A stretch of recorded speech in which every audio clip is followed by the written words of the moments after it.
Mga ka-skilled worker sa Pilipinas or kung nasa ibang bansa ka other than Australia, ay ito yung balita na dapat malaman ninyo kung gusto nyo makapunta dito sa Australia.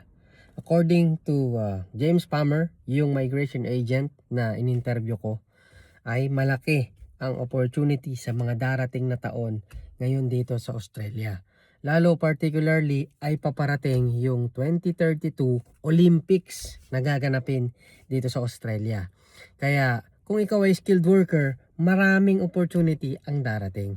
So para malaman natin kung ano yung mga opportunity na yan, ay pwede tayo mag-consult sa mga registered migration agents.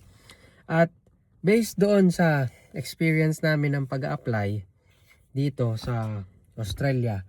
So sa agency ako sa Pinas kasi nag-apply bilang welder at ang mga ilan sa mga hihingiin na requirements ay ito.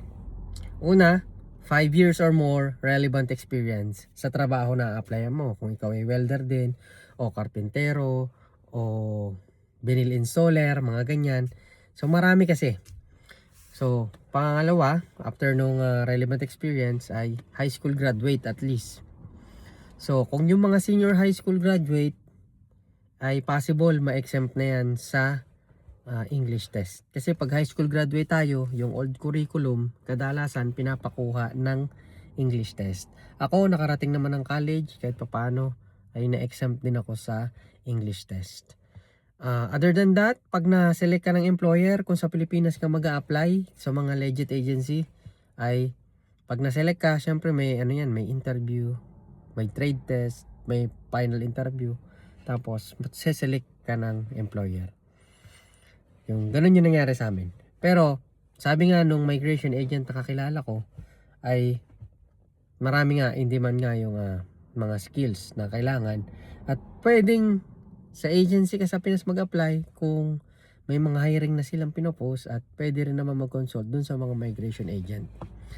At maraming types of visa ang pwede pag sa migration agent ka. At sa Pinas naman, usually yung mga working visa. Kung sa amin, 482. So hindi ko alam kung ano yung details, kung ganun pa rin, visa 482 yung sa amin. Bakit ko to i-share? Dahil alam nyo, marami kasi ang hindi alam kung anong proseso, at marami ang hindi alam kung paano magsisimula. This is an unedited video na share ko para sa mga ka-skilled worker. Wala nang ano na to. Ito ay based lamang sa aking experience, at alam ko na maraming ka-skilled worker, hindi lang sa Pilipinas, pati sa Japan, yung mga nag-chat sa akin nasa Japan ay gusto ring makapunta dito in the future. So kung goal mo makapunta sa Australia, give it a try na mag-apply sa mga agency sa atin or doon sa migration agent na kakilala ko, pwede rin. Ilalagay ko na lang yung link on the description para doon sa Palmer Migration. They are legit migration consultancy.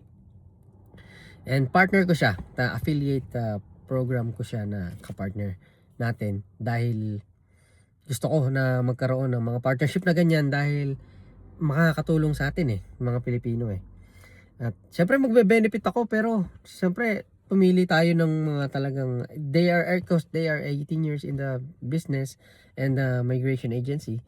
So talagang pwedeng sa Pinas, pwedeng doon. So pili na lang kayo ng options, basta mga legit agency. Mag-ingat tayo sa mga scammers. And ituloy niyo yung goal nyo. Kung hindi nyo alam kung paano magsisimula, ay mag-join kayo sa mga group sa Facebook kung paano ba talaga nag-a-apply. Tapos i-follow nyo yung mga legit na mga personality sa TikTok man, sa YouTube, sa Facebook na nagbibigay ng advice. Bigyan nyo ng time na ma-absorb. At kung talagang gusto nyo, kahit anong hirap, marami kasing pagdadaanan dyan di ba?